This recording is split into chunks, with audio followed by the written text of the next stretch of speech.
queremos agradecer a presença de todos. É muito gratificante o prestígio que vocês estão dando para a PM, principalmente para a doutora Marcela, uma palestra muito edificante. E para iniciarmos essa palestra, vamos convidar a médica psiquiatra, diretora social da APM Regional Piracicaba, a doutora Ana Barteniani. Boa noite a todos. Obrigada, Ricardo. Agradeço a presença de todos. E hoje estou muito contente de receber minha colega, minha amiga, a doutora Marcela. Depois eu quero que ela se apresente. Mas ela é minha colega, psiquiatra de crianças e adolescentes. Hoje vai falar nesse Setembro Amarelo, estou toda aqui de amarelo, né? Sobre esse tema tão importante, né? De suicídio. E além de ela atuar na clínica, ela também é professora e escritora, né? Já de 2 livros, um de poesia, um de romance. Mas eu quero que ela se apresente e que nos brinde, então, com o conhecimento que ela tem. E é uma delícia conversar com ela. A gente estava aqui na maior prosa e todo o tempo é pouco para ela passar, né, tudo que ela sabe. Então, sem mais delongas, vou passar a palavra para Marcela. Agradecida, viu, Marcela, de sempre aceitar o nosso convite. Eu que agradeço muito, Ana, Ricardo, né, pelo convite, o Rafael que está nos ajudando, pela oportunidade de estar mais uma vez aqui com vocês. Eu tenho muito prazer em vir participar dos encontros da PM, que é uma entidade que a gente respeita, né, e que se dispõe a fazer um trabalho importante de psicoeducação. Eu sou uma pessoa bastante comprometida com psicoeducação, né, e esse tema em particular, prevenção do risco de suicídio, é um dos temas que eu abracei assim mais de perto, assim como bullying e como psicofobia. São 3 temas que eu estou sempre tentando propagar a informação, né? Eu acho que a informação é a principal ferramenta que a gente tem para acabar com estigmas e preconceitos, né? É a gente ajudar as pessoas a estarem mais informadas, né? Como a Ana falou, eu sou médica, psiquiatra e psicoterapeuta da infância e da adolescência. Não sou piracicabana, sou gaúcha, mas estou em Piracicaba já há 19 anos, gosto muito da cidade, me sinto muito à vontade de trabalhar aqui, né? Então, eu quero aproveitar essa oportunidade que a gente está aqui reunido para falar de um tema tão importante e lembrar que não é só no Setembro Amarelo que a gente precisa falar do risco de suicídio. Na nossa prática, né, de saúde mental, é um assunto do nosso dia a dia. Mas, assim, entre as pessoas na população geral, eu acho que a campanha do Setembro Amarelo tem uma importância porque traz essa consciência, lembra todo mundo que essa é uma coisa da qual a gente precisa cuidar. E na psiquiatria, como em qualquer outra especialidade, é possível fazer prevenção, né? Então, tem muita importância. Eu agradeço pela oportunidade de estar aqui. Podemos começar? Então, doutora, só Oi. para que todos tenham ciência, a doutora Marcela, ela é de Pelotas, né, doutora? Pelotas. Isso. E ela é médica psiquiatra pela Associação de Psiquiatria do Brasil, né? Ela tem mestrado em psicologia e doutorado em psicologia clínica nos Estados Unidos, né? E ela é docente aqui da Faculdade de Medicina de Piracicaba. O tema dela é prevenção do risco de suicídio na infância e adolescência. Doutora, a palavra é sua, por favor. Obrigada, Ricardo. Então, eu vou compartilhar a tela aqui com vocês para a gente ir conversando sobre esse assunto, né, que é, como eu falei, assim, é um assunto talvez difícil e pesado para a maior parte das pessoas, mas a informação e a conversa é primordial para que a gente possa ajudar o maior número de pessoas possível, né? Eu vou conversando e passando alguns slides para vocês. Deixa eu... Opa, desculpa. Nós vamos conversando aos poucos e aí no final a gente pode abrir para perguntas se as pessoas assim desejarem. Eu queria só mencionar que dentro do contexto da prevenção do risco de suicídio, a gente tem que se familiarizar um tanto com com o vocabulário e tal, porque tem coisas que a gente comenta a respeito do assunto, mas que não significam necessariamente a mesma coisa. Então, o comportamento suicida a gente descreve como um estado de espírito que envolve emoções, pensamentos e comportamentos, né, que podem resultar na morte da própria pessoa, né? O suicídio é a consumação desse ato em si. As tentativas são os atos praticados com a intenção, mas que não resultam em morte. E os comportamentos para-suicidas, eles podem estar associados ou não com suicídio, né? Tem alguns comportamentos de autolesão que não têm necessariamente a intenção de provocar a morte. Mas, na maior parte desses eventos, está envolvida a ideação suicida, que envolve pensamentos de sumir, morrer, ou até pensar em matar a si mesmo. O risco de suicídio na população geral é bastante grande, né? 10 a 20 suicídios para cada 100 mil indivíduos por ano, a cada 3 segundos uma pessoa comete suicídio, a cada 3 segundos uma pessoa tenta, a cada 40 segundos uma pessoa comete suicídio. É muita gente tentando e consumando suicídio todos os anos, né? O Brasil é o 8º país em número absoluto, né? E tem tido um aumento muito significativo nos últimos anos, justamente nas populações mais jovens, tanto em crianças quanto em adolescentes. Eu acredito que aqui esse slide está falando em torno de 30%, um aumento de 30% entre jovens, 40% entre crianças de 10 e 14 anos. Eu acredito que com a pandemia tenha se intensificado até esses números sejam maiores, porque na pandemia houve um aumento de alguns transtornos psiquiátricos, principalmente depressão e ansiedade nessa população. Então, como a gente sabe que a depressão está associada com risco de suicídio, principalmente, é provável que isso já tenha mudado. O risco de suicídio entre jovens é uma coisa que tem nos preocupado muito em função desse aumento, né, que não é de agora, é nos últimos 10 anos, mais ou menos, que esse aumento tem sido crescente. Então, a estimativa é que 25% dos adolescentes tenham ideação suicida em algum momento da adolescência, né? Estudos nos Estados Unidos mostram que 8% dos alunos do ensino médio tentam suicídio, né? E dos jovens que cometem suicídio, 25% a 40% tiveram pelo menos uma tentativa, né? Outros 50% ameaçam fazer alguma coisa contra si. Então, esses são números que preocupam. A gente sabe que o suicídio é a segunda principal causa de morte entre os jovens, perdendo só para acidentes, né? A violência é a terceira causa. Isso, assim, a gente tem que levar em conta que suicídio, às vezes, não é bem reportado, né? Então, o número de notificações provavelmente é menor do que realmente acontece, né? E se a gente pensar que alguns desses acidentes podem envolver a intenção, né, de morte, talvez também o índice seja maior ainda, a distância seja maior ainda entre suicídio e as outras causas de morte em jovens.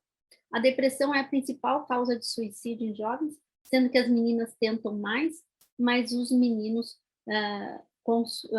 acabam concretizando mais o gesto, ou seja, as meninas tentam mais suicídios, os meninos se suicidam mais que as meninas. Um fator de risco bem importante na adolescência, que está associado com o risco de suicídio, é a impulsividade, né? Uma coisa que é bastante comum, é uma questão até de desenvolvimento da fase da vida, e que pode aumentar o risco nessa população.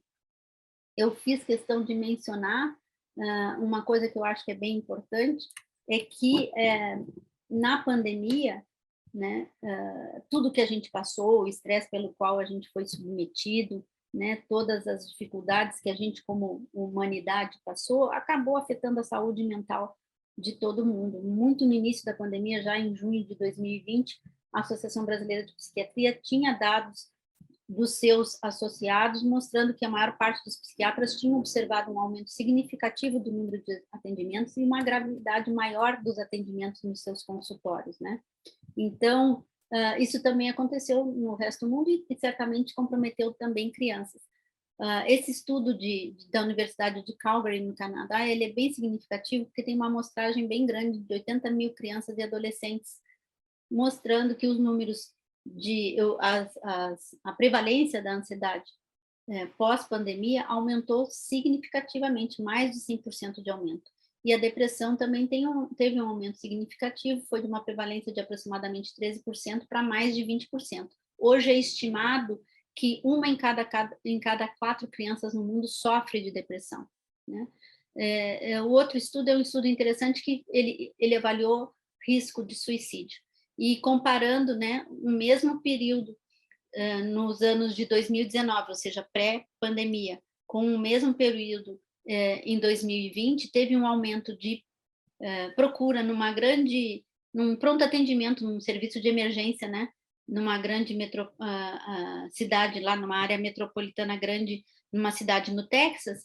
Eles viram que, no mesmo período, teve um aumento grande da procura de jovens com pensamentos ou comportamentos suicidas, né, e também com um número de tentativas de suicídio. Num período, se vocês lembrarem, lá em 2020, junho a julho de 2020, né, que era bem início da pandemia, os atendimentos tinham diminuído em todos os lugares. A gente estava na época do fica em casa. Então, isso tem uma importância ainda maior, porque provavelmente as pessoas estavam limitadas, né, na sua condição de sair. Deixa eu mudar aqui está em cima do... Eu tenho que passar o próximo slide, mas está cobrindo. Só um pouquinho. Aqui. Eu queria comentar um pouco a respeito do risco de suicídio em jovens médicos, porque, assim, a adolescência, se a gente for ver, a Organização Mundial de Saúde considera a adolescência até os 19 anos. Então, assim, jovens estudantes, né, pré-vestibulares ou ingressantes das universidades ainda são considerados adolescentes. Tem um grupo de estudiosos que quer considerar a adolescência num período ainda mais abrangente, né? Eles sugerem até 24 anos de idade, não levando só em consideração a cronologia. Eu, particularmente, acho que delimitar a adolescência só cronologicamente, tem 18, tem 19 ou 20, não é uma boa maneira da gente pensar na adolescência, porque para mim, tem questões de desenvolvimento que estão envolvidas, tem questões de maturidade que estão envolvidas, então você pode encontrar uma pessoa nos seus 20 e poucos anos que ainda tem todo um entendimento, um desenvolvimento compatível com a adolescência. Então, jovens estudantes, e principalmente os jovens estudantes médicos, né, estão numa situação de risco aumentado para suicídio. Aproximadamente 30%, né, um pouco mais de 30% dos estudantes de medicina no Brasil sofrem de depressão, isso é bastante, 30%. 33% de ansiedade, quase 50% de estresse patológico, 13,1% de burnout, 33% mais ou menos abusam de álcool, 17% tem transtorno alimentar. Né? A gente tem que pensar que o curso médico ele é um curso que exige bastante, que tem muitas demandas e a gente lida com coisas que às vezes a gente... outro dia em aula, acho que ainda foi hoje de manhã, a gente estava conversando sobre isso, né? Quem faz medicina, de alguma maneira, vai na direção daquilo que todo mundo tenta ir no sentido contrário, né? O médico, por natureza, pela natureza do seu trabalho, vai ao encontro da dor, vai ajudar quem está sofrendo física ou mentalmente ou emocionalmente, né? E isso por si só já põe uma pressão maior no ser humano, né? No mundo, o que se estima é que aproximadamente 27% dos médicos sofrem de depressão e tem uma prevalência acumulada de 11% no longo do curso. Essa é uma informação que eu acho bem relevante.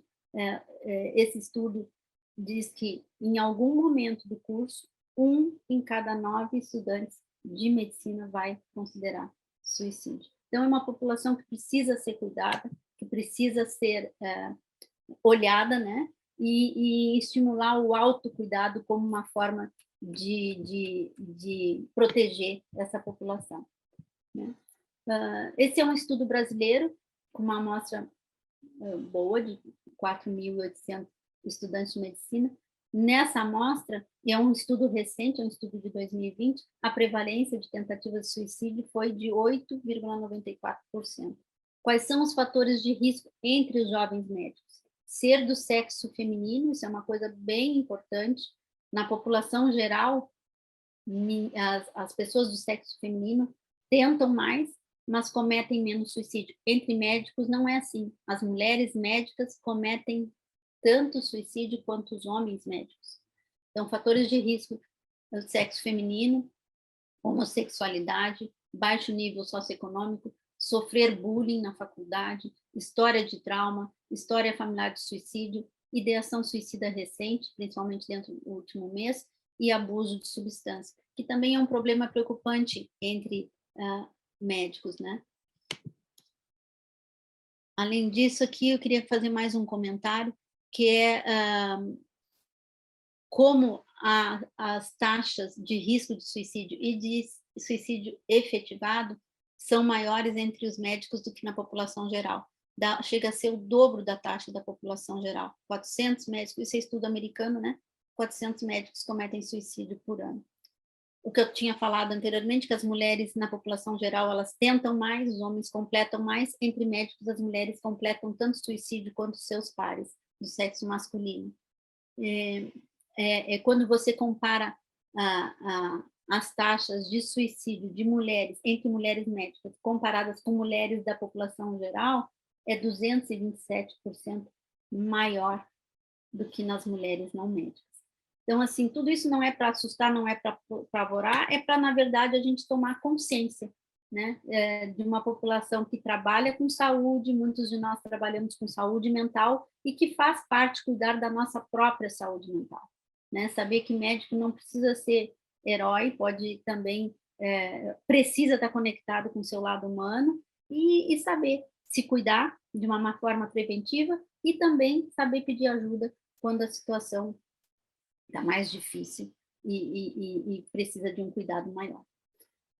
Voltando a falar de crianças e adolescentes de uma forma geral, o entendimento da morte muda à medida que as crianças vão se desenvolvendo, né? Então, assim, é muito difícil, na prática é muito difícil que a gente encontrar uma criança abaixo de 7 anos que tente suicídio, né? Pode ser que até pensamento de morte, porra, melhor se eu não existisse, meu pai e minha mãe estariam melhor se eu não estivesse aqui, mas é mais difícil.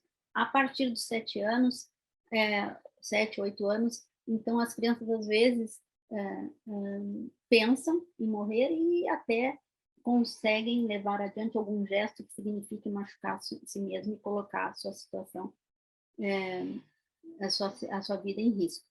O que acontece é que o entendimento de morte não é o mesmo quando são pequenos, então, assim, às vezes as crianças se colocam em risco até por não entender a ideia de finalidade, né? De que aquilo é irreversível, né? E isso, essa falta de entendimento da finalidade, às vezes coloca as crianças num risco aumentado.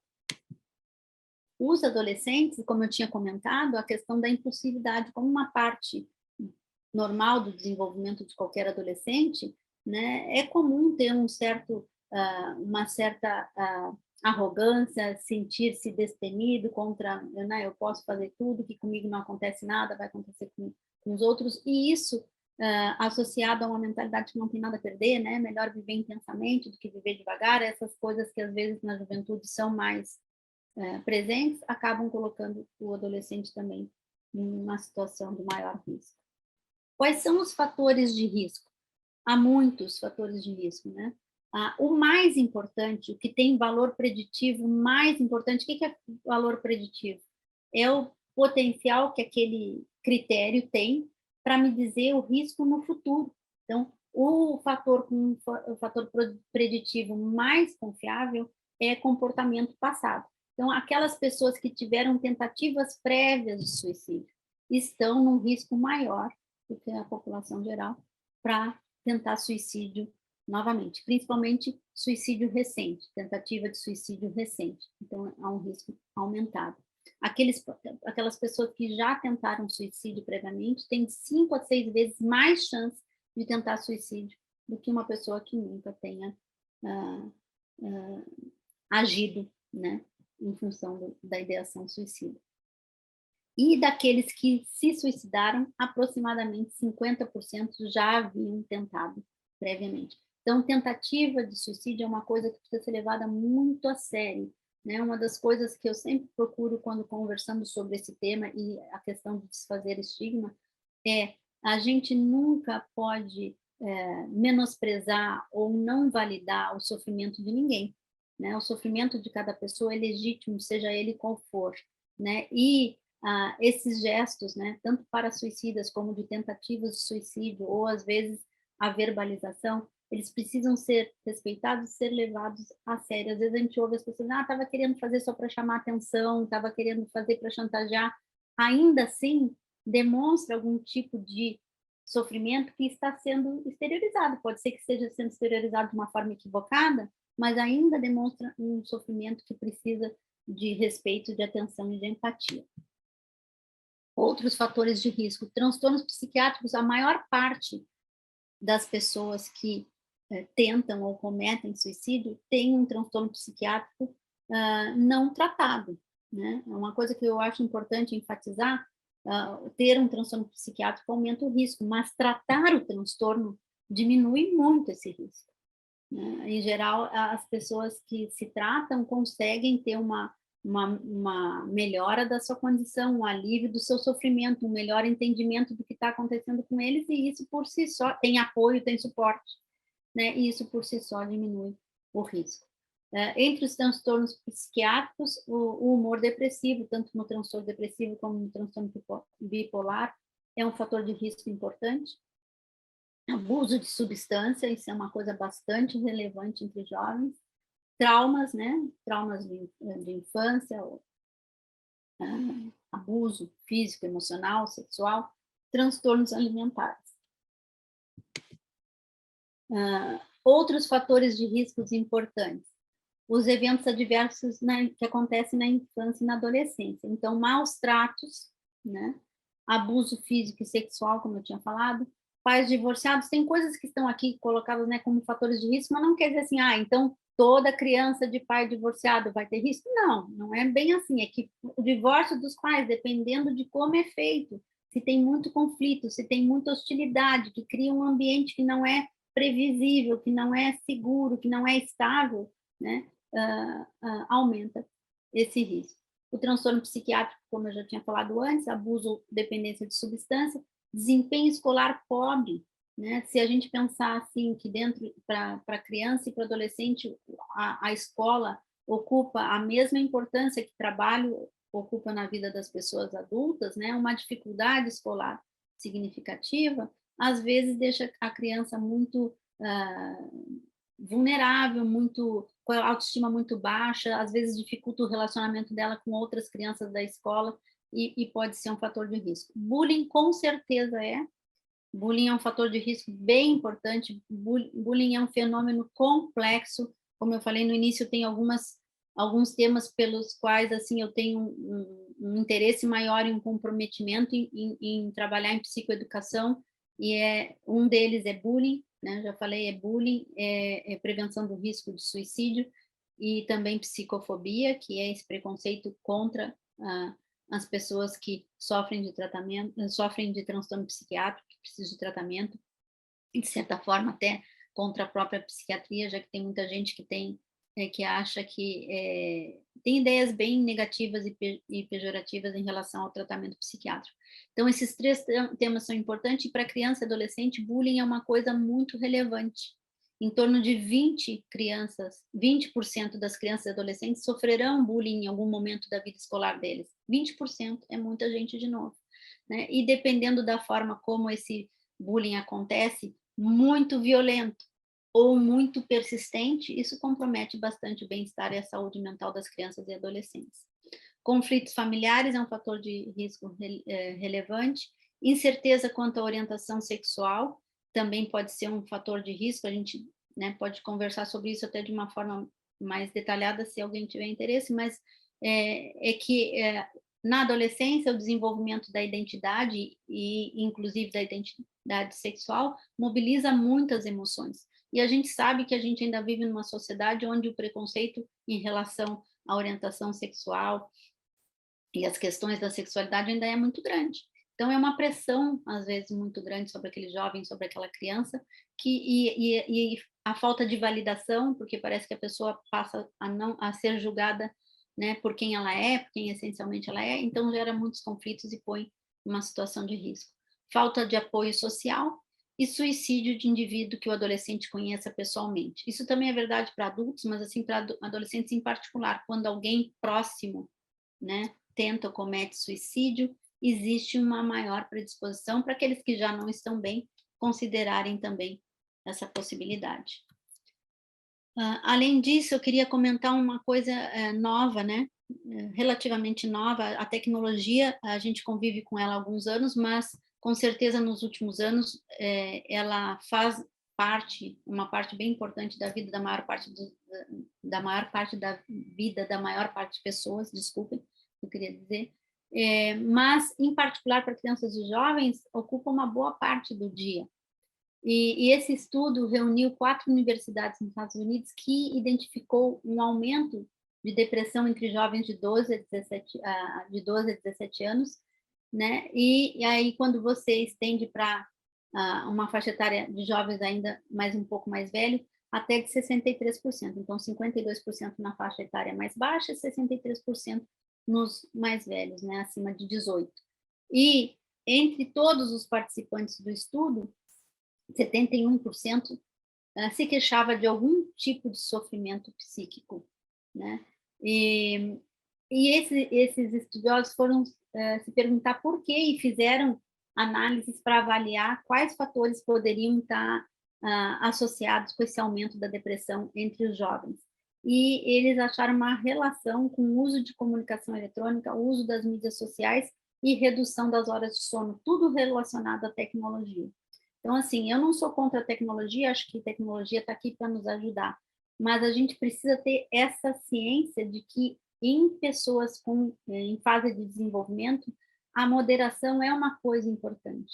O uso, né, moderado, também assim uma supervisão parental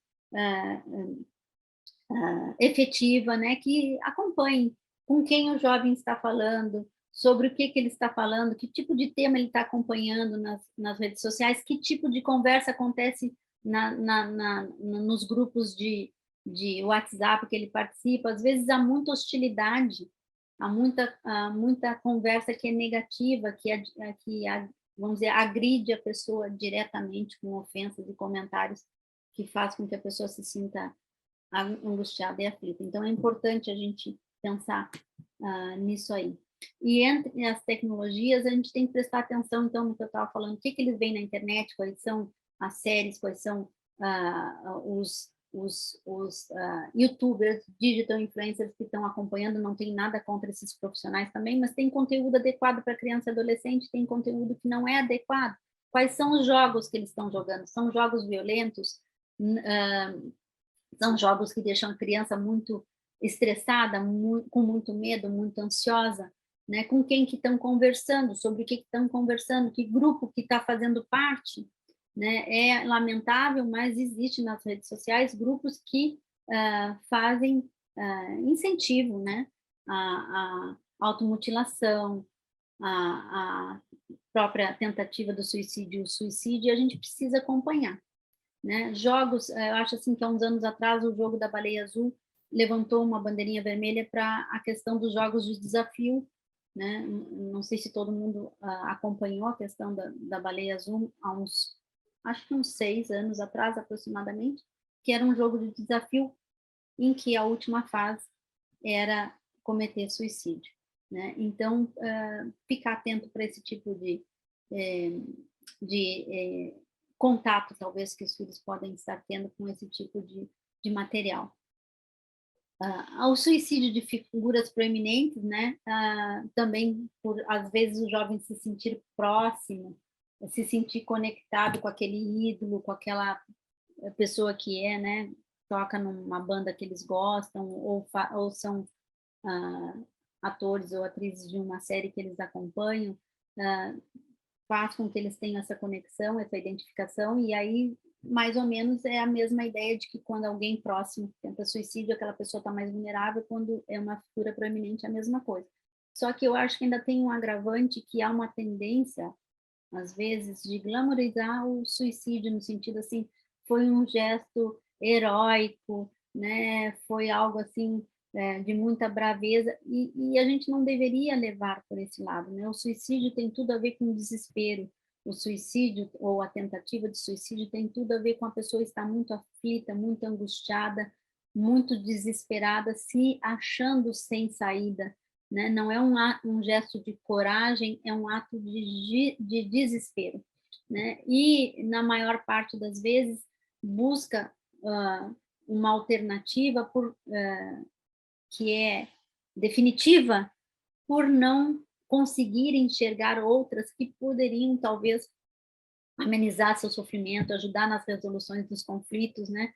Então, a gente precisa tirar essa ideia de que é alguma coisa assim que a gente deveria, talvez, romantizar. Não tem nada de romântico em relação ao suicídio, é muito triste, né, para a própria pessoa que se vê nessa situação, para os familiares, para os amigos, e a gente deveria pensar numa forma empática em como eu consigo me aproximar dessa pessoa para conversar, para estender a mão, dizer eu estou aqui com você e a gente junto vai achar uma solução. O fato de que a pessoa que está naquela situação de desespero não enxergue uma solução não significa que a solução não exista. Eu costumo comentar que quando a gente está muito desesperado, estressado, a gente não pensa direito, a gente não se expressa direito, a gente não entende as coisas direito.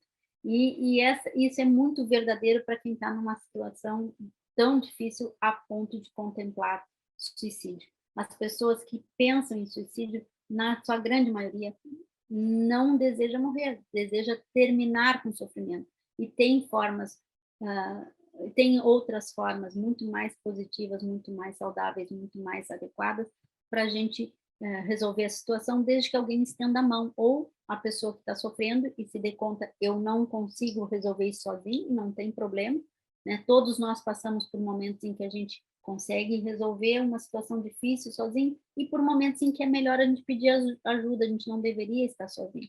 Então, tanto da pessoa que está sofrendo em procurar alguém, dizer, olha, não estou bem, né? Preciso que você me dê uma ajuda aqui, ou de quem está próximo, de perceber, a gente vai falar um pouco mais sobre isso, né? Mas de perceber e perguntar, olha, estou sentindo que você não está legal, o que está acontecendo? Deixa eu te ajudar, vamos conversar, né? Não quer dizer que tem que resolver tudo ali, mas dá esse primeiro passo da conversa.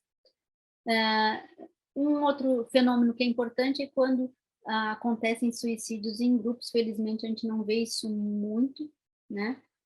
Mas na década de 80 acabaram acontecendo de alguns grupos religiosos, né, combinarem, e isso sempre mexe muito com a população, principalmente quem está mais próximo.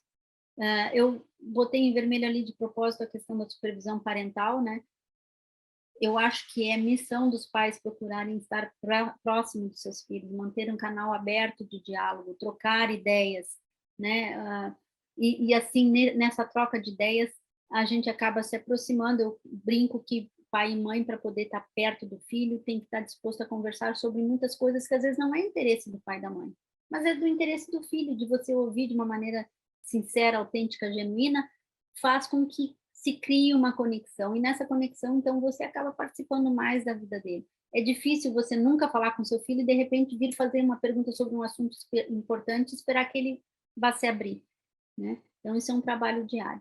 E um fato relevante é que, para a maior parte dos pais, ainda é verdade que os filhos já nasceram com toda essa tecnologia à disposição, então eles são chamados de nativos digitais, eles dominam, é intuitivo. E para boa parte dos pais, não, porque a gente foi apresentado para a tecnologia aos poucos. E isso faz com que a gente precise se informar, que a gente precise conversar, que a gente precise entender como é que acontece, como é que funciona essas tecnologias para poder acompanhar o que nossos filhos estão vendo na internet. Esse slide eu fiz em função de uma pergunta da minha colega Aninha, aí, da Ana Paterniani, numa outra palestra sobre esse tema presencial lá na PM, não sei se a Ana vai lembrar, porque eu lembrei de falar de vários fatores de risco e não lembrei de falar de fatores de proteção. E a Ana me perguntou, mas não tem fator de proteção? Tem. Lembrei. Você lembrou? Sim, Tem. perguntei até dos pets, né? Exatamente. Então, esses são os principais fatores de proteção, né? A ausência de transtorno mental é muito importante, né? Quando existe um transtorno mental, principalmente não tratado, o risco aumenta muito, né? Não ter um transtorno, evidentemente, protege, mas um transtorno tratado, eu particularmente também considero que isso protege a pessoa. Né? A gravidez é um fator de proteção, senso de responsabilidade para com a família, quando a pessoa tem aquele vínculo, né? Às vezes a gente está conversando e a pessoa fala, eu estou tão triste, eu estou tão chateado, eu estou tão decepcionado, que às vezes eu penso que melhor que eu não existisse mais, ou melhor que eu morresse. Mas eu nunca faria isso, porque minha família, eu penso muito neles, eu não sei como é que eles ficariam, eu não quero magoar. Então, esse vínculo é uma coisa importante. Um suporte social positivo, a gente sabe que nem sempre, né, infelizmente, nem sempre aquela conexão com a família é uma coisa que existe, mas se eu tiver amigos, se eu tiver membros de uma congregação, de um grupo religioso, uma comunidade escolar que acolhe, né, também tem ajuda, né, a criança e o adolescente a não pensarem tão seriamente sobre essa possibilidade. Religiosidade, isso é uma área crescente na psiquiatria, tem muitos estudos mostrando, né, os efeitos positivos da religiosidade, não necessariamente da religião, mas da espiritualidade, das pessoas que têm alguma fé, né, onde se apoiar. Estar empregado, para criança, lógico que isso aí não é relevante, mas para alguns adolescentes isso é importante. A satisfação elevada com a vida, ou seja, as pessoas que, no geral, se consideram felizes, né, acham que tem uma condição satisfatória. A capacidade de resolução de problema de uma forma positiva, isso tem muito a ver com o jeito de cada um ser, de cada um pensar, né? Então, tem pessoas que são mais otimistas, que são mais pragmáticas, que são mais focadas em resolver as coisas, enquanto tem outras pessoas que ficam mais remoendo, ou que ficam na expectativa de que a solução venha de fora, né? Que alguém venha para resolver tudo, às vezes não acreditam na sua própria capacidade de resolver as situações. A capacidade de adaptação também positiva, um teste de realidade intacta, ou seja, uma pessoa que esteja em conexão com a realidade, que não esteja numa situação de negação ou até de ter algum sintoma como alucinação e delírio, que tira essa conexão. E a relação terapêutica positiva naqueles que estão em tratamento, quando eles estão em sintonia com o profissional que está tratando, seja psiquiatra, seja um psicoterapeuta, né? Quando essa relação terapêutica é positiva, isso é um fator de proteção importante. Na prática, quem trabalha em saúde mental tem certeza que consegue observar. Eu digo que, particularmente trabalhando em psicoterapia, eu acho que a psicoterapia favorece essa conexão, favorece essa colaboração e esse vínculo, e a gente forma, então, uma parceria, a gente está aqui junto, e essa parceria da gente estar junto faz com que a pessoa se sinta apoiada e suportada né, e validada, mas também forma um compromisso, você passa a ser aquela pessoa com quem ela também se importa, né, e que sabe que se importa com ela. Eu não pretendo explicar, dar uma palestra sobre depressão, obviamente, mas eu só resolvi mencionar porque esse é o transtorno mais comumente associado com risco de suicídio, né? Então, de uma forma genérica, a depressão é um conjunto de condições, de síndromes clínicas que tem como um principal sintoma esse humor marcadamente triste, acompanhado de sintomas físicos, cognitivos e emocionais. O que eu acho importante de mencionar a respeito da depressão é que a depressão é um transtorno prevalente, desde 2020 é o transtorno mais prevalente no mundo, é mais prevalente que hipertensão arterial, né?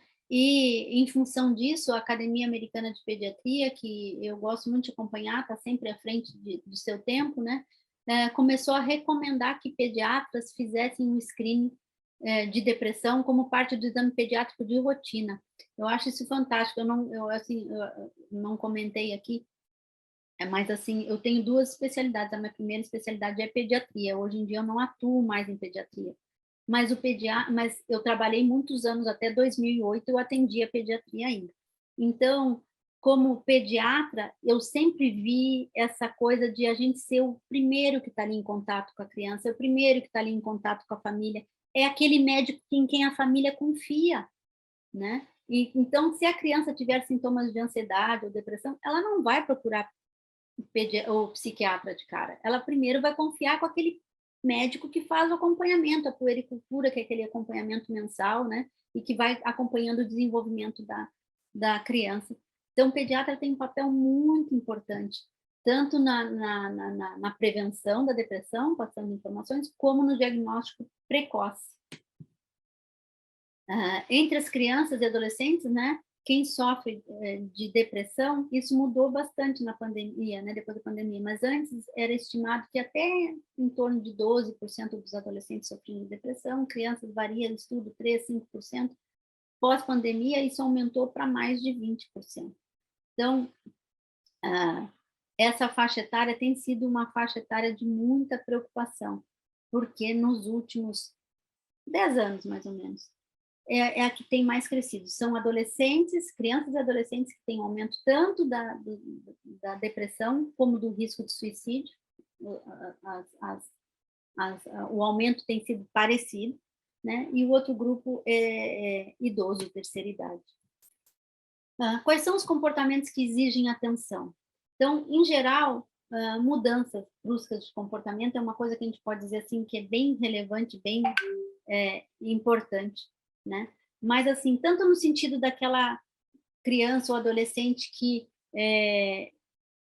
interagia com a família e com os amigos e que começa a ficar mais isolado, mais quieto, sem querer conversar, como o contrário, daquele que talvez fosse um pouco mais quieto e reservado e de repente fica muito alterado, muito irritado, muito briguento, né? Deixar de cuidar de si mesmo, das suas coisas, de se desinteressar pela escola. Baixa de rendimento escolar é um sinal sempre importante na adolescência, na infância. O desinteresse pelas pessoas de quem gostava de conversar com um pouco a avó, agora não quer mais viver dos primos, dos amigos, né? O teor de um discurso muito pessimista, às vezes reflete um pensamento negativo, um pensamento mais fatalista, achando que, ou desesperançoso, então aquelas frases, nada que eu faço dá certo, para mim nada eu não sou bom em nada, eu não presto para nada, não tem solução, não tem como resolver, ninguém pode me ajudar, a gente tem que ficar bem atento para esse tipo de discurso. Interesse por conteúdo mórbido, isso é muito importante, principalmente nessa questão da internet que eu estava falando, né? Só quer assistir filme relacionado com matar ou morrer, ou coisas violentas, né? A gente precisa atentar. Não é uma coisa, nada que a gente fala aqui é coisa para a gente ficar apavorado, né? E sair de uma forma desesperada, mas como eu brinco, tem que acender aquela bandeirinha vermelha na cabeça da gente, dizendo assim, olha, tem alguma coisa aqui que eu preciso prestar atenção. Além disso, agitação, inquietação, angústia versus tranquilidade é que, assim, não é verdadeiro para todos, né? Mas, assim, as pessoas que contemplam suicídio, em geral, estão numa ambiguidade, numa ambivalência, né? Eu costumo dizer assim, tem uma parte sua que está desesperada, que não vê solução e quer acabar com aquele sofrimento, e tem uma parte sua que quer viver, que quer, mas não consegue achar um caminho. Então, a gente, quando está conversando com alguém que está contemplando suicídio, a gente está sempre atento a essa dualidade, e eu costumo dizer, eu quero me associar, conversando com meus pacientes, eu quero fazer aliança com esse lado seu que quer viver, com esse lado que pensou, quem sabe, morrer, mas tem dúvida, que gostaria de pensar em alguma outra possibilidade, eu quero te ajudar, eu quero estar aqui, conta comigo, toda essa conversa. Mas é descrito na literatura que para aquela pessoa que decidiu que já não tem mais ambivalência, que já não tem mais ambiguidade em relação à questão, é observável, próximo, né, ao momento da tentativa, horas ou dias antes, uma certa serenidade. Essa pessoa, em geral, não fala com ninguém. A pessoa que está na ambivalência, que está na angústia, que está na ambiguidade, ela, em geral, procura alguém, né? Uma boa parte das pessoas que tentam suicídio, em torno de 70% das pessoas que tentam suicídio, nos dias que precedem a tentativa, elas vão conversar com alguém. Na grande maioria das vezes é um médico, e não é um médico psiquiatra. É o cardiologista, é o ginecologista, é o clínico geral, né? E vão na expectativa de que a pessoa pergunte: o que está acontecendo? Você não parece bem. Essa conversa, né, a pergunta, embora algumas pessoas achem que perguntar possa aumentar o risco, pelo contrário, ela esvazia muito esse risco. A hora que você pergunta, você não parece bem, você já pensou, você está muito desesperado, ou você já pensou que não tem solução, você já chegou a pensar em morrer, a pessoa sente um alívio, é um fardo que ela já não precisa mais carregar sozinha, tem alguém que está ali. E aí ouvir com empatia, ouvir sem julgamento, né? E isso por si só já diminui bastante o risco. Então, outro comportamento que exige atenção são comportamentos que refletem mudança de humor. Então, agressividade, essa tristeza, a falta de esperança, um desânimo, uma apatia, né? Uma indiferença, tanto faz se vai sair, se não vai sair, se alguém vem conversar comigo, não vai, se vai ter uma festa, não vai. E comportamentos de risco. Existem muitos comportamentos de risco para tentar, eu vou só listar, né? Beber em excesso, a gente sabe que menor de idade não deveria beber, mas a gente também sabe, né, que é até proibido por lei, menor de 18 beber, mas a gente também sabe que o acesso, infelizmente, no Brasil é muito fácil, né? Então, comportamento sexual de risco, autoflagelação ou automutilação, a restrição alimentar, relacionamentos abusivos, uso de drogas, são alguns dos comportamentos que a gente deveria se preocupar. Como é que a gente pode ajudar uma pessoa que esteja com ideação suicida? A primeira coisa é a gente procurar se aproximar, se colocar junto, né? Conversar com a pessoa de igual para igual, de uma forma acolhedora, abrangente. Eu gosto muito de usar nós quando a gente está conversando com uma pessoa aflita, né? O que está acontecendo? Olha aqui, vamos ver alguma solução, a gente está junto aqui, vamos ver o que a gente pode fazer, né? Vamos ver o que pode amenizar seu sofrimento. Depois, escutar com muita empatia, né? A gente pensa que conversar, eu sempre digo que conversa começa escutando. A conversa começa com uma boa escuta. Às vezes a pessoa vai conversar e principalmente quando vê alguém aflito, fica naquele desespero de falar, né? Naquela ânsia de falar e querer dizer muitas coisas. Mas às vezes o que a pessoa está precisando é que alguém escute e valide seus sentimentos e suas preocupações. Então, procurar falar pouco, procurar não julgar, não ser excessivamente crítico, nem tentar resolver. Às vezes as pessoas se apressam também a querer resolver rápido, né? A gente precisa escutar primeiro, ver o que é que a pessoa, para poder entender o que é que a pessoa precisa. Procurar compreender, dar esperança, assegurar, né, que junto vão conseguir achar uma solução, que a gente vai resolver uma coisa de cada vez, deixa que eu estou aqui do seu lado, a gente vai procurando encontrar um caminho. Procurar entender a situação. Eu sempre acho que ajuda a gente se conectar quando uma pessoa abre o seu coração e fala uma coisa que para ela talvez seja difícil, e certamente falar que está pensando em terminar com a própria vida é uma coisa difícil para dividir com outra pessoa. Eu sempre procuro agradecer.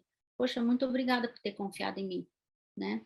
A gente tem que tentar não desaprovar esse pensamento, não quer dizer que a gente vai encorajar, de maneira nenhuma se encorajar, mas a gente tem que tentar não reprovar, entender que a pessoa está ali num momento de dificuldade, e se tu vai muito firme reprovando, às vezes instiga culpa, remorso, que piora a situação, ao invés de melhorar.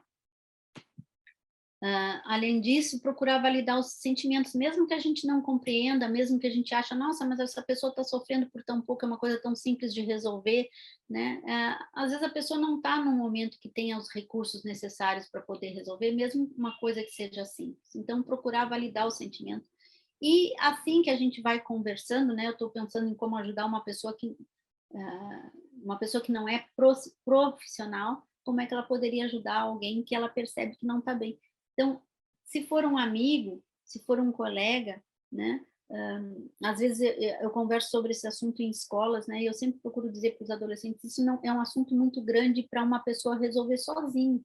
Nem o profissional vai resolver sozinho. A gente sempre tenta formar uma rede de apoio. Então, se você está conversando com um amigo, com um conhecido, um colega que está com ideação suicida, depois de ouvir, de validar, de se colocar ali do lado, de acolher de uma forma empática, né? De sentir que a pessoa entendeu que você quer fazer alguma coisa para ajudar. Então, com calma, começar a procurar algum familiar de confiança. Para criança e jovem, isso é fundamental. Eles são menores de idade, a gente não pode tomar nenhuma medida sem autorização do responsável. Então, né? Conversar com calma, às vezes um professor na escola está bem, entendi assim, mas quem que na sua família seria a pessoa que a gente poderia conversar para ajudar? Às vezes eles têm bastante resistência, não querem preocupar o pai e a mãe, né? Ou às vezes não estão num bom momento de entendimento lá com o pai e com a mãe, não. Então tá tudo bem, você não quer seu pai e sua mãe, mas tem um tio, tem uma avó, vamos ver quem é que pode nos ajudar. Eu quero te ajudar, mas isso é um assunto sério, a gente precisa pedir ajuda de alguém da sua família. E aí, com o entendimento dessa criança, de preferência, né, a gente vai e conversa com o familiar, explica, olha, conversei com, né, seu filho, que é meu aluno, conversei com meu amigo, assim, e ele está num momento difícil e precisa de ajuda, e você é o pai, ou você é a mãe, ou você é a avó, e eu sou amigo e a gente precisa ajudar, eu preciso que você me ajude a ajudar, às vezes fazendo até uma mediação. E o passo final, sempre, né, quando envolve ideação de suicida, sempre quando envolve tentativa de suicídio, é a busca de uma ajuda profissional. Esse é um assunto que precisa, por tudo que a gente conversou aqui, está muito associado a transtornos psiquiátricos, né? Não estou dizendo que é a única razão, mas precisa de um profissional treinado e habilitado para ajudar com essa situação. E aí envolver família e a gente formar essa rede de apoio que eu estava falando, que é muito importante. Eu só queria mencionar uma questão de como ajudar a si mesmo. É importante a gente saber das nossas limitações, né? Então, todo mundo passa por momentos difíceis, mas a gente precisa entender que mesmo passando por momentos difíceis, a gente não precisa estar sozinho, né? São problemas fazem parte da vida, a gente erra, né? Desafios aparecem, mas a gente não precisa resolver tudo sozinho. Todo mundo vai precisar de ajuda em algum momento da vida, todo mundo vai precisar de ajuda e cuidado em algum momento da vida, né? Até mesmo nós profissionais, por isso que eu fiz tanta questão de mencionar a questão dos jovens médicos. A gente precisa entender que nesses momentos difíceis os problemas costumam parecer muito maiores do que eles realmente são e que o estresse nos impede de fazer uma avaliação assim mais objetiva e clara. A gente não tem condições de tomar decisão quando está estressado, ninguém tem, né? Então a gente não enxerga todas as alternativas, a gente não pensa direito, a gente não se expressa direito. E o que eu falei antes, o fato da gente não ver uma solução não significa que ela não exista. Então, deixa eu pedir ajuda para alguém que talvez não esteja estressado como eu estou e que pode me ajudar a pensar melhor sobre essa situação. Escolher alguém que eu goste, que eu confie, né? Se possível, né, para os jovens eu sempre recomendo procurar alguém da própria família, porque vai precisar dessa pessoa que é responsável por ele para ajudar. E quanto mais cedo compartilhar essa sua aflição, o peso já fica dividido entre você e a pessoa com quem você tem que estar compartilhando, e isso por si só já ajuda a pensar melhor sobre a situação, olhar de uma forma diferente, até encontrar a saída. O importante é que a gente tem que dar um passo de cada vez, e o primeiro passo é pedir ajuda. Pedir ou aceitar que alguém vier oferecer, né? Para finalizar, eu queria só comentar que o risco de suicídio ele precisa ser sempre levado a sério, abordado com muita abertura e, de preferência, tratado mais precocemente. É possível evitar, é possível tratar e é possível ajudar as pessoas com essa questão difícil. Obrigada, tinha muita coisa para falar, espero que não tenha corrido muito, né? E fico à disposição para responder alguma pergunta. Eu vou parar de compartilhar, tá bom?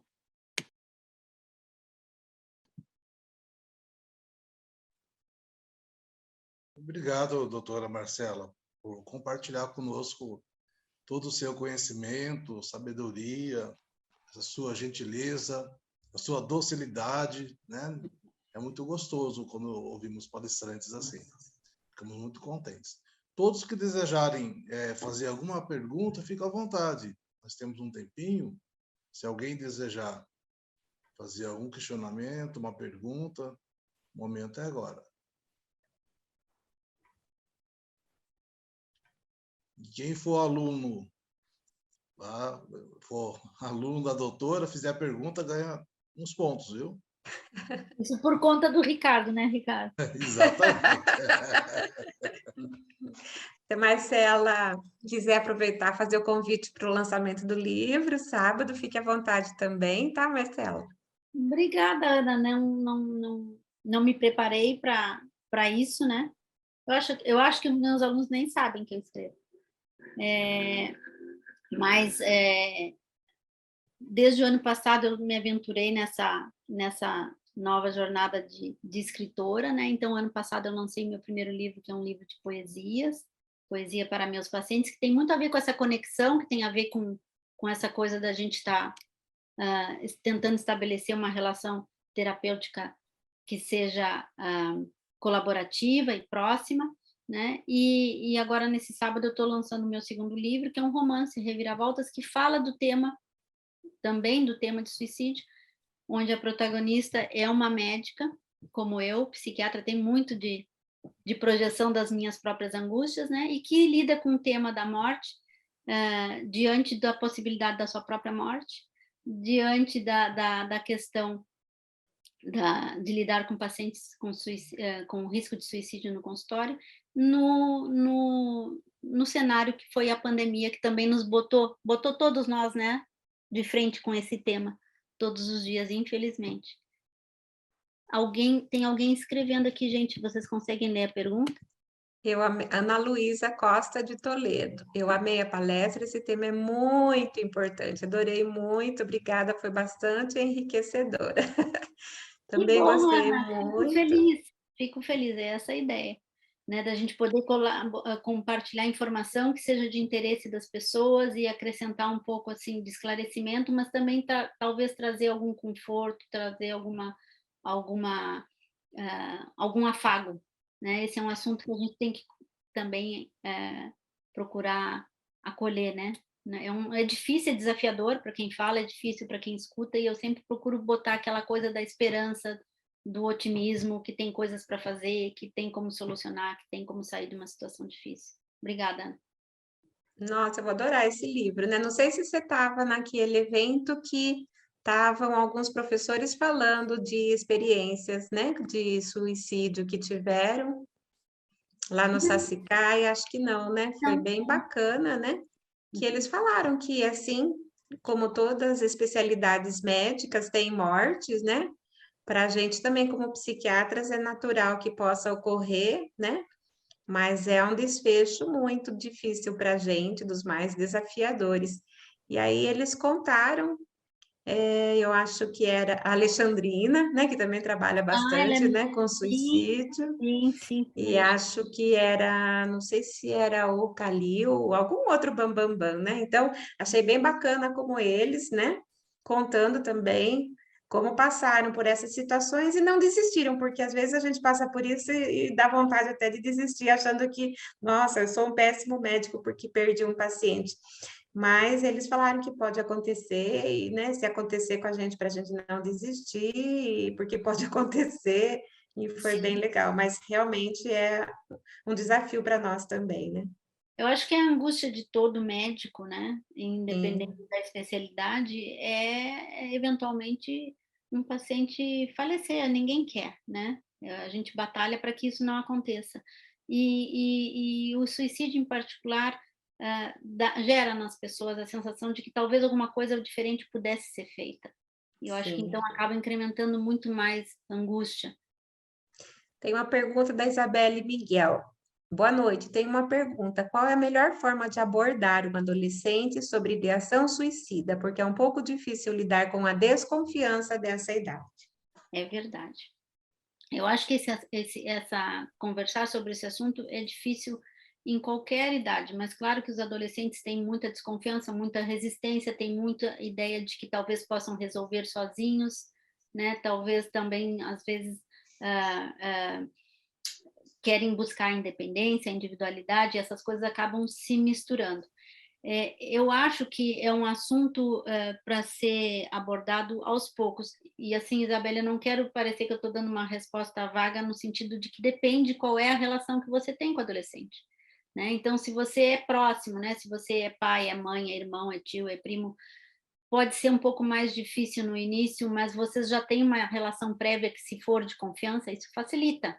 Então, talvez não vá te dizer de primeira, né? E eu sempre acho que a maneira de chegar é você expressando a sua preocupação. A gente vai junto dando aquela ideia de bem-querer, né? Então, vou criar um cenário hipotético, né? De um adolescente que seja seu irmão ou seu primo, que você está preocupado, com quem você já tem uma relação afetiva, né? Então, chegar, olha, fulano, tenho te percebido muito quieto, parece que muito triste, estressado, desanimado. Eu gosto de você, né? Deixa eu te ajudar, o que está acontecendo? Né? E aí, a partir daí, levar a conversa para a questão, né, de como é que você tem se sentido. Às vezes o adolescente vai se abrir ou não vai se abrir, mas se ele for muito resistente, vá devagar, tente a primeira conversa como uma forma de você chegar perto, fazer aquela conexão e talvez poder entrar no assunto daí a pouco, provavelmente não no mesmo dia, mas no dia seguinte. A gente conversou ontem, você me disse que estava tudo sob controle, mas não fiquei convencido. Eu quero te ajudar. Né? Eu sei que a gente passa, eu acho que quando a gente divide coisas nossas também ajuda, né? Eu sei que a gente passa por momentos de angústia, de aflição, eu também tive os meus. E você não precisa passar sozinho. O que está acontecendo? E se você tiver visto alguma coisa que sugira alguma tentativa ou um gesto, por exemplo, viu sinais de que a pessoa está machucada, com cortes no braço, ou viu que a pessoa tinha comprimidos escondidos no quarto, alguma coisa, bom, aí eu acho que tem que ser bem mais direto e objetivo. Uma coisa é quando você suspeita que a pessoa está pensando. Quando você viu que a coisa saiu do pensamento, mas sugere já algum plano e alguma intenção ou algum gesto, aí a gente tem que ser mais objetivo. E, de novo, vai depender da proximidade, mas se é filho, se é irmão, se é primo, olha aqui, eu vi isso lá no seu quarto, vi os remédios no seu quarto, ouvi que seu braço está machucado, o que é isso que está acontecendo? Não estou bravo, nada, eu estou preocupado, o que é que foi? Ah, não foi nada. Não, ninguém faz isso por nada. O que é que está acontecendo? A gente precisa cuidar, tem que cuidar. E se você for pai ou mãe, né, e tiver então autoridade por aquele adolescente, então às vezes a gente precisa ser mais incisivo ainda. Olha, meu filho, eu percebi que você não está bem, eu percebi que talvez você esteja se colocando em risco e a gente precisa fazer alguma coisa para cuidar. Eu preciso cuidar de você. Ah, eu não quero, eu não preciso. Eu entendo, filho, que você não queira, que você não acha que não precisa, mas eu, como seu pai e sua mãe, acredito que precisa sim e a gente vai procurar uma ajuda. A gente vai junto com você. Eu sempre comento assim lá no consultório, porque na consulta psiquiátrica poucas crianças e adolescentes vêm, oba, estou indo lá. Não, a maior parte vai, não quero, não queria estar aqui, eu não preciso, né? O estigma, eu não sou louco, tudo isso vem, né? Então, eu sempre acho importante explicar a necessidade e o cuidado, né? E que essa resistência é natural. Tudo bem, você não quer, mas precisa. E eu costumo dizer para os pais, olha, depois que a gente terminar a avaliação, converse com seu filho a seguinte questão: olha, você tem uma dificuldade, você está deprimido, ou você está angustiado, ou você está muito estressado, ou você está se colocando em risco, ou está bebendo, ou seja o que for, que precisa ser cuidado. Tudo bem se você não quiser ir com a Marcela, você tem direito de não ter ido com a cara dela. Mas com alguém você vai. Então, veja se essa profissional é uma profissional que você, né, sintoniza, que você faz uma conexão, porque se não for nela, nós vamos no outro. Né? Para que ele entenda que são duas coisas diferentes. Uma coisa é eu precisar de ajuda e a outra coisa é eu poder escolher com quem eu quero me tratar. Eu acho que toda pessoa tem esse direito de escolher com quem quer se tratar. Né? Mas, às vezes, a decisão de precisar ou não de tratamento, a criança e o adolescente não têm condições de avaliar. Então, assim, é bem abrangente a maneira da gente abordar, varia muito o tipo de relação que você tem com aquele adolescente e em que situação você está encontrando o adolescente. Eu espero ter dado alguma ideia de como, pelo menos, começar. E se você estiver muito perdido também, não tem problema nenhum você consultar um profissional de saúde mental para dizer, olha, estou vivendo essa situação em casa e não sei como fazer. Aí você vai lá e conta a história que você está vivendo e o profissional pode te orientar de uma maneira bem mais objetiva. E às vezes a gente faz isso, né? Às vezes acontece. Um familiar marca uma consulta para orientação, né? Como é que eu faço para lidar com o meu filho que está passando por essa situação? Pode Isso. ser, né? Faz parte também. Obrigada pela pergunta, Isabelle.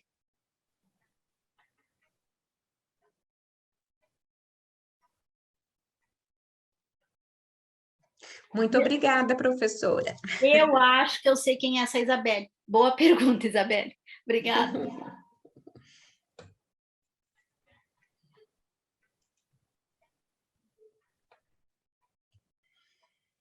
Mais alguma, gente?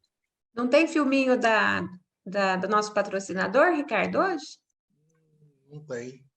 Não tem? Não tem. Então tá bom. Deixar todos já cientes, né? No dia 27 de outubro, nós vamos ter uma palestra sobre a prevenção do câncer. Será feito pela doutora Adriana Brasil. Bom? Tem aqui um outro recado, né, doutora Ana? Quer ler? Pode ler.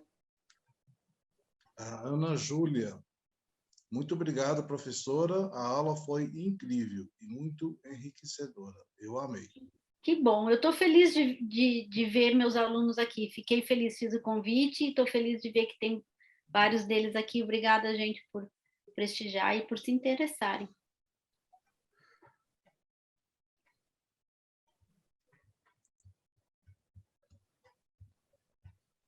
Você está dando aula do quê, Marcela? Saúde mental para os alunos do terceiro ano, sexto semestre. Uma turma bem animada, bem entusiasmada, bem interessada. Fico feliz. Que bacana, né? Super importante mesmo, né? Esse trabalho que você faz de psicoeducação e esses assuntos, né? Bullying, psicofobia, né? Sim. Eu acho que é por aí mesmo, né? Einstein falava que era mais difícil quebrar um átomo do que um preconceito, né? Então a gente tem que trabalhar nesse sentido, né? Para tentar quebrar um pouco desses mitos, esses tabus, isso que você falou muito importante. Como tem ainda essa dificuldade, né? Esse estigma em relação às doenças psiquiátricas, né? Como o pessoal vem, né? Informar é muito importante, né, Ana? Eu estou tão contente com essa oportunidade agora de lecionar, porque quando você vai lecionar, você vai compartilhar informações, você vai compartilhar a sua experiência, você também tem a oportunidade de ajudar a formar novos profissionais, né? Exatamente, para ver se abre um pouco, né? Porque é muito ainda, né? Essa ideia mesmo e aí as pessoas não vêm, né? Ao psiquiatra, vão ao neurologista, vão ao clínico, vão ao Vai cardio. na benzedeira, mas não vai no psiquiatra, né? Vem na gente só assim mesmo, né?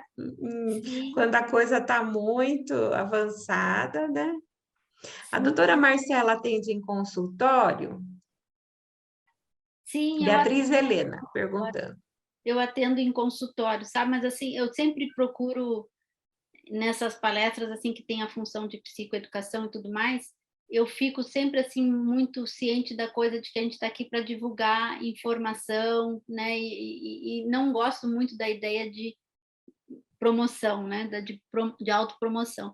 Mas se alguém tiver precisando de ajuda e tudo mais, o Ricardo depois pode passar o contato, não pode, Ricardo? Passo sim. Passo sim. E a Isabelle Miguel também está falando, foi muito esclarecedor, professora, muito obrigada. Sou a Isa, da Liga de Psiquiatria mesmo, kkk. Eu achei que fosse, Isa. Obrigada, Isa. A Beatriz Helena falando que gostaria do contato, sim, seu ou então do Ricardo, então, né, para passar o contato da Marcela, se a Marcela não se sentir à vontade para passar o contato, né? Então, Ricardo, deixa o seu contato para a Beatriz depois pegar o contato da Marcela. Ana Luísa falando que a gente da psicologia passa também por esse estigma, é verdade. Profissionais de saúde mental, de uma forma geral, né, Ana Luísa, as pessoas têm uma certa resistência em entender que a gente não é separado corpo e mente, que a gente a gente não é compartimentalizado, né? Que essas duas partes da gente estão sempre interagindo uma com a outra, tanto a saúde física afeta a mental, como a mental afeta nosso bem-estar físico, e que a gente só pode ser feliz e pleno, né? A Organização Mundial de Saúde tem uma definição, hoje em dia, bem mais ampla do que é saúde, tem a ver com a gente estar realizado em todas as esferas da nossa vida, né? E enquanto as pessoas não entenderem que cuidar das suas emoções, do seu estado de espírito é fundamental para que a gente viva bem, esse preconceito vai existir. Tanto que as pessoas... Qual é a maior dificuldade na psiquiatria? Que a psiquiatria é uma especialidade que não envolve muito exame, né? A gente não é assim uma coisa que uma ressonância vai mostrar, um hemograma vai mostrar, né? E as pessoas parecem que querem ver. Se eu tivesse um raio-x que dissesse, a depressão está aqui, seria mais fácil de entender e de aceitar, né? Mas eu acho que a Ana é que conversou com a gente no início, perguntando do certificado. Se você é estudante, Ana, de psicologia, ou se você já é profissional, ainda é mais importante. Eu acho que todo profissional da nossa área tem que assimilar um pouco desse papel de informar, de falar sobre o assunto, de desmistificar, de fazer a coisa ser mais natural. Eu digo que meu sonho é que as pessoas vão no psiquiatra da mesma maneira que vão no ginecologista, no cardiologista. Ninguém se esconde. Eu brinco que na época que eu atendia pediatria, eu saía, ia no shopping, encontrava um paciente meu de pediatria, eles vinham, ai, doutora Marcela, um beijo, um abraço, cumprimento, aqui é minha pediatra. Na psiquiatria, mas não é, Ana, não é assim. É verdade mesmo. Bem escondido, louco, né, para ter alta, né? Sim. Muito obrigada, Daniele. Muito obrigada pela excelente palestra, professora. Eu sou aluna da Faculdade de Medicina, turma 5, e mãe de 2 crianças. Como todos os pais de hoje em dia, tenho preocupação com esse tema e sua aula foi esclarecedora. Bastante gratificante, né? Ter esse retorno, né, Marcela? Não, muito importante. E outra, fazendo medicina com 2 filhos, é uma pessoa de coragem, né? 2 missões, difícil fazer faculdade e criar 2 filhos e fazer ao mesmo tempo, ainda mais desafiador. Que bom, Daniele, que foi útil. Você é da Faculdade de Medicina, acho que da Anhembi Morumbi, se for, passe lá para a gente conversar um dia.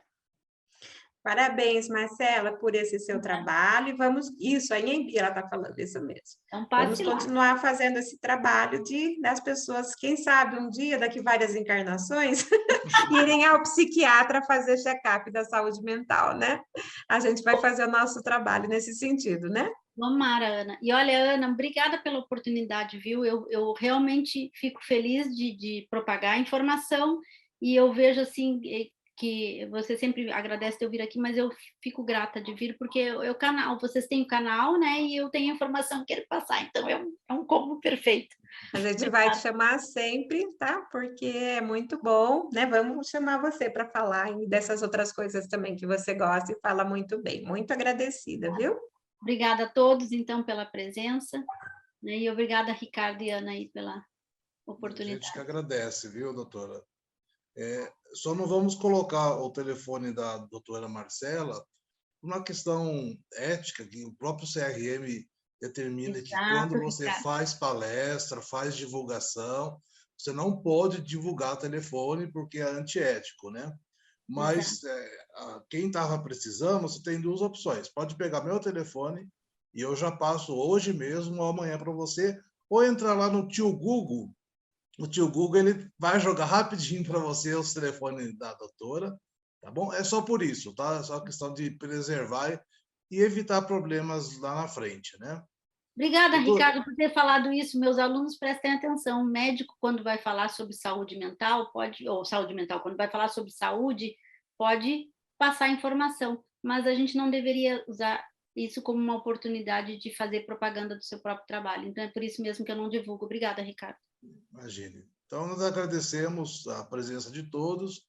Obrigado, doutora Ana. Obrigado, Eu que doutora agradeço. Marcela.